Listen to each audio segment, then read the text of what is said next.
we then have to ask a different question. What is our brain and nervous system trying to protect against?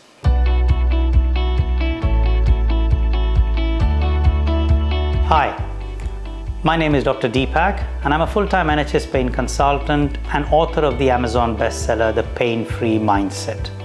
If you're new to this channel, thank you for watching this video and don't forget to subscribe.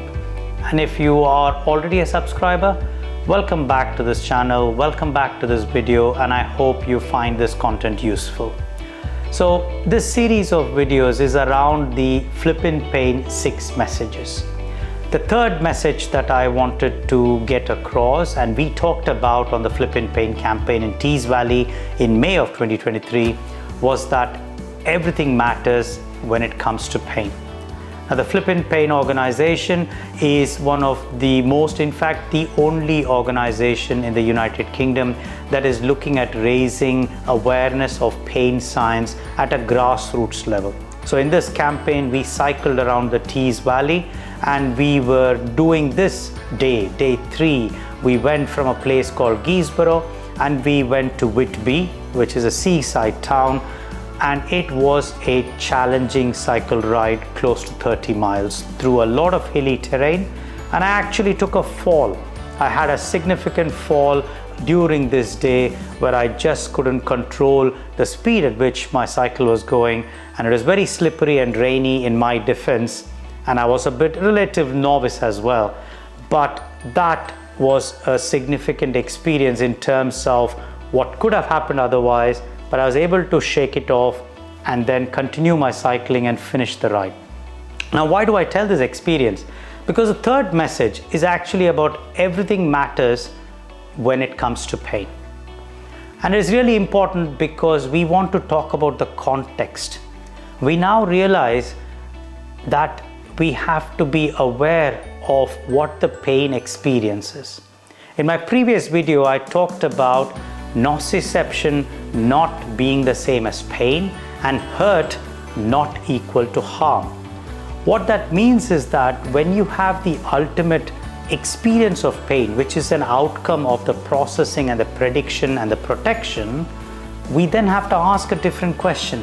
What is our brain and nervous system trying to protect against?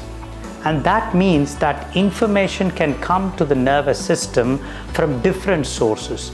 You can get a lot of the information about protection from the outside environment.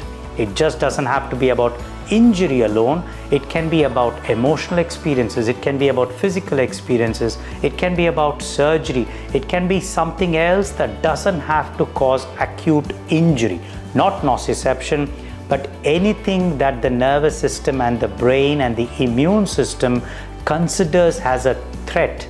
It can invoke protection. So that means everything starts to matter.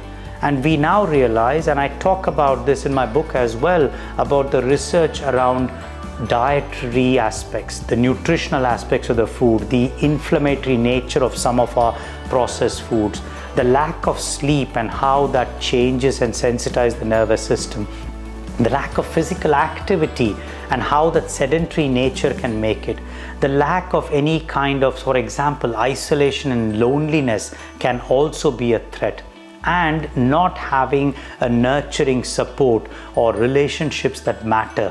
All of this, including trauma, can all feel and make the nervous system threatened. So that means everything matters when it comes to pain. So actually now circling back to the bike incident. Well, I was with a group of 20 other cycle riders. We were all interested in pain. We were all passionate about spreading the message of pain. Yes, it was a very rainy day. Yes, it was very much of a challenging ride. But I was in a group that I believed in. I was with a group of friends that we all knew each other. I had a protected situation there. And when I was starting to realize that I was going to lose balance and fall, I knew that could keep it safe. And if I fell, I also knew the context in which I fell. I was doing a good thing. I was with protected people. I knew that I would have help to support me and take me across. And if something happened, then I could be looked after. All of that makes a difference, because what could have been a very difficult and traumatic incident instead turns out to be that I could just get up, brush myself off, look at some of the small injuries and grazes that I had suffered, and get back on the bike and finish my ride. There was another colleague of mine as well who had a similar, in fact a much worse fall than I did, and she was also able to complete the next 2 days because we knew the context when it mattered. So actually what could have been a big pain experience and there was nociception, it didn't actually become a major pain experience because we knew the context. So the third message is everything matters when it comes to pain, and the context is hugely important in how we explore this. I hope this was useful to you, and I look forward to seeing you in the next video where we'll pick up the fourth message. Thank you for listening to me. Thank you for watching this video. I hope you found it of value. So don't forget to like this video and subscribe to this channel and click on the bell button to be notified when the next video comes along.